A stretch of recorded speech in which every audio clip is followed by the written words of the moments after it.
you how to make some wontons. I love wontons. My family is big on wontons. This is everything I put in mine. Here is 2 pounds of ground pork. I don't use beef, I just use pork. 2 eggs. One is going to be to seal the wontons and one is to go in to hold them together. I have 2 tablespoons of soy sauce. I have 3 cloves of garlic and 1/4 teaspoon of grated ginger, a teaspoon of sugar, 4 teaspoons of rice vinegar, a half a can of water chestnuts. It gives it that really nice crunch. And then 1 large green onion minced up pretty well. I'm gonna put all this together and give it a good mix. And then we'll start folding. We got a lot of work to do, so let's go. Oh, and salt and pepper. So there's our 2 pounds of ground pork. I'm gonna put about probably a teaspoon of pepper, fresh ground pepper in it, and then like a half a teaspoon of salt in it.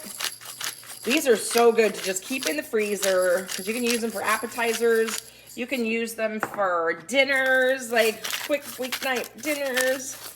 I use pink Himalayan salt. I like it. Soy sauce, 2 tablespoons.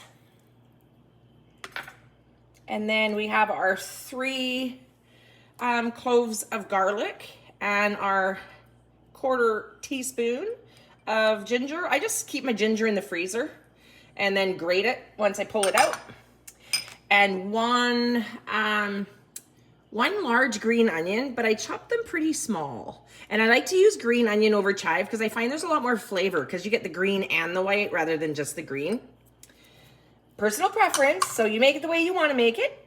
Here's 1 teaspoon of sugar, just normal white sugar, half a can of minced up water chestnuts for that lovely crunch. You can use a whole can, but I only have 1 can and I have another recipe coming for you guys, so I need to save it. And there is my rice wine vinegar, 4 teaspoons. And 1 egg. I almost forgot my egg. Cannot forget the egg. I'm gonna use my hands, unfortunately, because where I have my camera tripod is a drawer I need to get into for my gloves. So suck it up, Rhonda. I'm mixing up the egg and then I'll mix it all together, This will probably make, I reckon, about 100 wontons.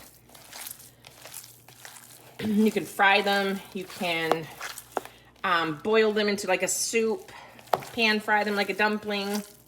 By frying, I meant deep fry. I'm gonna freeze these in single layers in the freezer. And then once they're frozen, then I can add them to a large freezer bag. But you don't wanna do it all before they're solid frozen. Otherwise, they'll just be a clump. You'll just have a clump of wontons. Not very nice for all the work that you're gonna put into wrapping these beauties. You can also add Chinese 5-spice if you like. Okay, that is well mixed up. Let's get rolling. So I have my wonton wrappers. That's a whole package.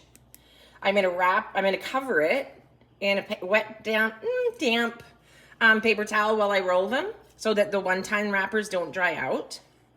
I am going to only use the egg yolk from my egg because that will help seal it. Get rid of that white. And now we just have the yolk. We'll give that a good beat. Get it all mixed up. And then I will show you how to roll wontons. They're easy, super easy, just time consuming. Everybody has their own way to wrap them. Preference of wrapping them. There we go. So take 1 wonton wrapper. You're gonna get about 2 teaspoons of filling. Place it in the center. Now, that's just a bit too much. Yeah, I think about a teaspoon. Yeah, put a teaspoon of filling inside. And then you're gonna dip your finger in your egg yolk. Some people use milk, some people use water. Some people use cornstarch water. This is gonna cement it all together. So, I'll show you a couple ways to wrap. So we can go straight across like this. You wanna pinch all the sides like that. That's gonna seal it up, and then there and there. Like a little hat. Like a little hat. And that's number 1 done.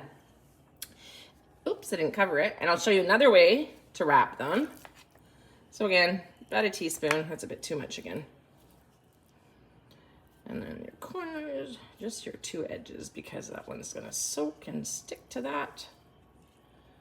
And then some people just wrap them just like that. Now that's nice and super easy. That is super easy. Or you can also go like that. So totally up to you how you want to wrap them. But I'm gonna go like this with this one because I kind of got put a little hole in that one. So there we go. I'm gonna continue unwrapping these and I'll be back. I'll show you more. Well, there we have it. One package did 80 wontons, but I still have that much meat left. So it'll probably do another half a package. So let's keep rolling. There we go. That's 40. Get them into the freezer and grab another tray. And there we have it. There's 20. I went triangular. I am going to put these in the freezer and start on another tray so that they start freezing up. Wow, well, we're almost done. So far, I have 20, 40, 50, 60, 70 in the freezer. So this will be almost 80. So let's see how many we are gonna get total. And then I've packaged them in 10s in the freezer. Oops. I've packaged them in 10s in the freezer. You can do dozens, you can do more. Just do a big freezer bag, but make sure you freeze them individually on the tray like I have them here. If you just throw them into a freezer bag, they are all gonna just stick together. And the egg yolk, I've first time using an egg yolk and it really works like a cement. It's really good. I think I got 2 more to make and then that's a day. And then anytime we just want some dumplings or some wonton, I just have to go into the freezer, pull them out, and that's a quick weeknight meal. I am making some for dinner, so I can't wait to show you what we're making. Here we go. There's the last one. It's a little bit bigger than I like. Let's see how it folds though. Nope, no way that's gonna work. So we got 2 more. 2 more, smaller ones though. And there you have it. I will finish up these last 2 and don't forget to like, subscribe, hit that button. See you next time.